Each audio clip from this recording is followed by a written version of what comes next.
Parvathaneni Brahmaiah Siddhartha arts and science కళాశాల పూర్వ విద్యార్థుల సంఘం స్వర్ణోత్సవ సమ్మేళనం కార్యక్రమం ఫిబ్రవరి 21, 22 తేదీలలో అత్యంత వైభవంగా నిర్వహించడం జరుగుతుందని, ఈ వేడుకలకు రాష్ట్ర ముఖ్యమంత్రి చంద్రబాబు నాయుడుతో పాటు కేంద్ర మంత్రులు హాజరవుతున్నారని సిద్ధార్థ అకాడమీ కార్యదర్శి పాలడుగు లక్ష్మణరావు, సంయుక్త కార్యదర్శి నిమ్మగడ్డ లలిత ప్రసాద్ చెప్పారు. ఈ వేడుకలకు పూర్వ విద్యార్థులు పెద్ద ఎత్తున తరలివచ్చి విద్యార్థి దశలోని చిన్ననాటి మధుర స్మృతులను ఒకరినొకరు పంచుకోవడం జరుగుతుందని పేర్కొన్నారు. Parvathaneni Brahmaiah Siddhartha arts and science కళాశాల పూర్వ విద్యార్థుల సంఘం స్వర్ణోత్సవ సమ్మేళనం లోగో ఆవిష్కరణ 50 వసంతాల ఘన చరిత్రను ప్రతిబింబించే నూతన ప్రతీకను సిద్ధార్థ అకాడమీ యాజమాన్యం ఆవిష్కరించింది. Parvathaneni Brahmaiah Siddhartha arts and science కళాశాల పూర్వ విద్యార్థుల సంఘం ఆధ్వర్యంలో కళాశాల స్వర్ణోత్సవ వేడుకల సందర్భంగా రూపొందించిన గోల్డెన్ జూబ్లీ అలుమ్ని రీయూనియన్ లోగోను ఘనంగా ఆవిష్కరించడం ఎంతో ఆనందంగా ఉందని సిద్ధార్థ అకాడమీ కార్యదర్శి పాలడుగు లక్ష్మణరావు, సంయుక్త కార్యదర్శి నిమ్మగడ్డ లలిత ప్రసాద్, పూర్వ విద్యార్థుల సంఘం సీనియర్ సభ్యులు వీర వెంకట సత్యనారాయణ తెలిపారు. ఈ లోగో 50 ఏళ్ల విద్యా ప్రాధాన్యత, సాంస్కృతిక వారసత్వం, సజీవ పూర్వ విద్యార్థుల బంధాన్ని ప్రతిబింబిస్తుందని చెప్పారు. ఈ సందర్భంగా అతిథులు పూర్వ విద్యార్థుల సంఘం కళాశాల అభివృద్ధిలో పూర్వ విద్యార్థుల మధ్య శాశ్వత సంబంధాల పటిష్టతలో చూపుతున్న చురుకైన పాత్రను ప్రశంసించారు. ఫిబ్రవరి నెలలో 21, 22 తేదీలలో సిద్ధార్థ అకాడమీలో అత్యంత వైభవంగా వేడుకలు నిర్వహించడం జరుగుతుందని పేర్కొన్నారు. అకాడమీలో 2 రోజుల పాటు జరిగే స్వర్ణోత్సవ వేడుకలకు పెద్ద ఎత్తున పూర్వ విద్యార్థులు హాజరవుతున్నారని చెప్పారు. మొదటి రోజు క్రీడలు, వివిధ సాంస్కృతిక కార్యక్రమాలు నిర్వహిస్తారని పేర్కొన్నారు. మరి చాలా సంతోషమైన దినం ఇది. ఎందుకంటే మరి 50 సంవత్సరాల పూర్వం కళాశాల స్థాపనలో నుంచి ఈ కాలేజీ మొదటి నుంచి నేను అసోసియేట్ అయి ఉన్నాను. చెప్పాలంటే నేను ఈ కాలేజీ యూనివర్సిటీ కమిషన్ని కాలేజీ సాధ్యాసాధ్యాలను గురించి ఏర్పాటు చేసిన ఆచార్య నాగార్జున యూనివర్సిటీ చర్చ్ కమిటీని ఈ కాలేజీకి నేనే తీసుకొచ్చాను. ప్రొఫెసర్ శాస్త్రి గారు, ప్రొఫెసర్ రామ్ కోటయ్య గారు వారు వచ్చి చక్కటి రిపోర్ట్ ఇచ్చి ఈ కాలేజీ స్థాపనకు వారు సూచనలు చేశారు. శాస్త్రి గారు ఇప్పుడు లేరు, బట్ రామ్ కోటయ్య గారు ఇంకా మన మధ్యలోనే ఉన్నారు. చాలా సంతోషం. ఈ కాలేజీలో ఈ స్టూడెంట్స్ అంతా ఇలా సమావేశమై గోల్డెన్ జూబ్లీ సందర్భంగా కాలేజీకి ఏదో చేయాలనే ఉద్దేశంతో ఈ లోగో ఒకటి స్థాపించి ఏర్పాటు చేశారు. చాలా చాలా సంతోషంగా ఉంది. మరి ఈ 50వ గోల్డెన్ జూబ్లీ సందర్భంగా మన సీఎం గారు మన మీటింగ్కి లాస్ట్ వీక్ ఆఫ్ డిసెంబర్లో వస్తానికి అంగీకరించారు. డేట్ ఇంకా ఇవ్వాల్సి ఉంది. అలాగే మాకు కేంద్ర ప్రభుత్వ హెచ్ఆర్డి మినిస్టర్ గారిని కూడా ఆహ్వానించాలి. వారు సీఎం గారి తారీఖు వచ్చినాక వారిని కూడా ఇన్వైట్ చేస్తాం. చాలా ఘనంగా ఈ కార్యక్రమం జరగాలని కోరుకుంటూ మరి పివి సిద్ధార్థ అలుమన్ అసోసియేషన్ కూడా ఈ సందర్భంగా బాగా చెప్పాలి. ఎందుకంటే చాలా కాలేజీల్లో అన్నింటిలో కన్నా ఈ అనుబలి అసోసియేషన్ పివి సిద్ధార్థ చాలా చక్కగా నిర్వహిస్తున్నారు. 50th అల్యూమినీ లోగో ఇనాగరేట్ చేయించడం, మన లక్ష్మణరావు గారు సెక్రటరీ గారు ఇనాగరేట్ చేయడం చాలా సంతోషంగా ఉంది. త్వరలో we're going to have a jamboree with duly inaugurated by Chief Minister of Andhra Pradesh and Central Minister of Human Resources, who has helped us in granting the University of Engineering College University, who are visiting in this college, who are visiting to this college. We are going to have a big meeting, a big sized meeting, and I request all of you to join together and help us to celebrate this occasion. Thank you very much. చాలా సంతోషంగా ఉంది. ఈ కాలేజీలో చదువుకుని ఇక్కడ నుంచుని college పెద్దల దగ్గర మాట్లాడటం అనేది. ఇదే బిల్డింగ్, ఇది ఒక షెడ్ ఉండేదండి 1975లో. అక్కడ ఒక షెడ్ తర్వాత కట్టారు. ఇది అయిన తర్వాత 2 షెడ్లు. ఇక్కడ కొండ మీద ఇక్కడ యాక్టివ్గా ఉండేది. కొండ రాళ్ళు వచ్చి పడతా ఉండేది షెడ్ మీద. బాగా ఎంజాయ్ చేసేవాళ్ళం స్టూడెంట్స్గా. చాలా సంతోషం. 1975, 77. సో కళ్ళు మూసి తెరిసే లోపల లైఫ్ ఈజ్ సో షార్ట్ అంటారు. 50 ఏళ్ళు అయిపోయింది ఈ కార్యక్రమంకి. సో ఈ కార్యక్రమం ఒక టీమ్గా, ఒక మంచి spirited team, committed team, focused టీముతో ఫామ్ చేసుకుని గత కొన్నేళ్ళ నుంచి రెగ్యులర్గా మీటింగ్స్ జరుపుతున్నారు. మన alumni association committee members, EC members అందరూ. చాలా సంతోషం. మేము సీనియర్స్ చాలామంది ఇప్పుడు దీంట్లో బలోపేతం చేద్దాం, మా వంతు మేము దానికి కాంట్రిబ్యూట్ చేసి జయప్రదం చేయాలి అనే తలంపుతో, సంకల్పంతో మేము అందరూ మా అడుగులు ముందుకేసి దీనికి అన్నిటికీ ముఖ్యంగా కావాల్సింది ఏంటంటే మనకి కమిటీ మెంబర్స్ లక్ష్మణరావు గారు కానీ, లలిత ప్రసాద్ కానీ, మిగతా కమిటీ మెంబర్స్ కానీ, అల్యూమినియం మన ప్రిన్సిపాల్ గారు రమేష్ గారు కానీ బాబురావు అందరూ సపోర్ట్ సహాయ సహకారాలు ఉంటేనే దీన్ని ముందుకు తీసుకెళ్ళగలం. తప్పకుండా వాళ్ళ ఆశీస్సులు మాకు కావాల్సి వస్తుంది, బ్లెస్సింగ్స్, వాళ్ళ సపోర్ట్ కూడా మాకు కావాల్సి వస్తుంది. Round table India Vijayawada circle ఆధ్వర్యంలో విభిన్న ప్రతిభావంతులకు 1.75 లక్షల విలువ చేసే కృత్రిమ కాలు, 50,000 విలువ చేసే వీల్ చైర్స్ ను స్థానిక హర్ష వ్యాస్క్యులర్ ఆసుపత్రిలో పంపిణీ చేశామని రౌండ్ టేబుల్ ఇండియా జాతీయ అధ్యక్షుడు రక్షిత్ బన్సల్, విజయవాడ చాప్టర్ అధ్యక్షుడు కాట్రగడ్డ మోహన్ తెలిపారు. తాము సంపాదించిన దానిలో కొంత భాగంతో సేవా కార్యక్రమాలు నిర్వహిస్తున్నట్లు చెప్పారు.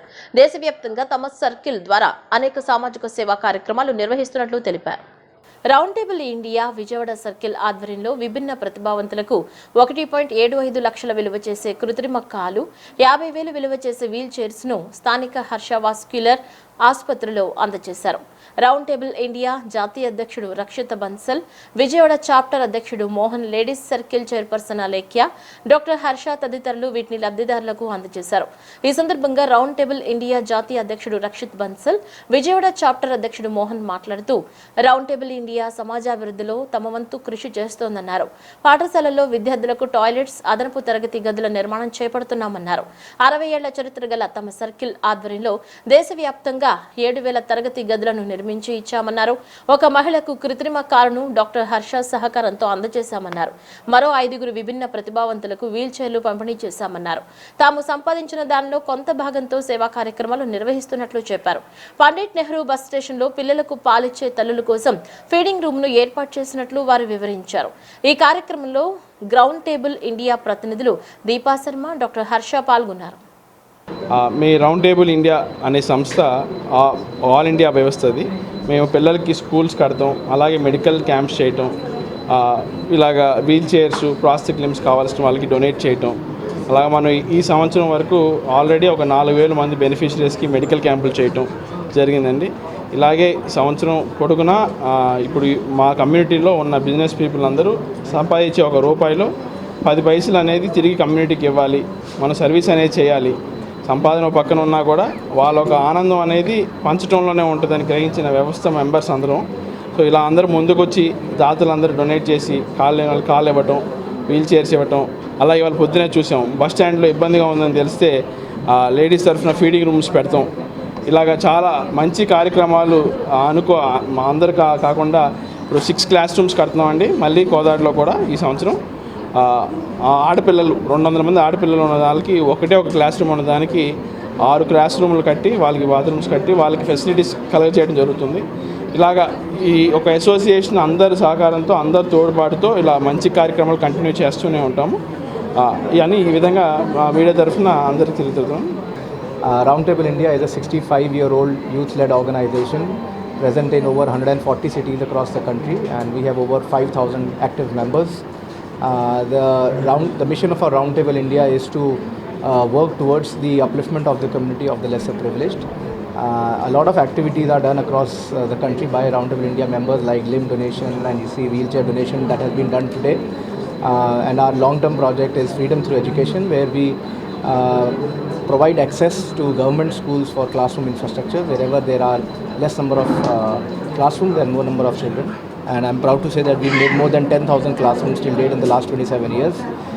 Today, as a part of the Round Table India Week, which we celebrate from the 9th of November to the 15th of November, today was a part of a limb donation drive, which we have come and given a prosthetic limb to one of the beneficiaries and 4 wheelchairs as a part of the week-long celebration for Round Table India.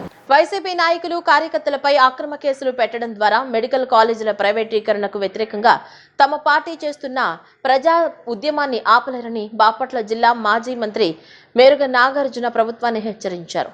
Medical కాలేజీల ప్రైవేటీకరణకు వ్యతిరేకంగా సంతనూతలపాడు నియోజకవర్గంలో నిరసన చేపడితే తనతో పాటు 77 మందిపై పోలీసులు అక్రమ కేసులు నమోదు చేశారని ధ్వజమెత్తారు.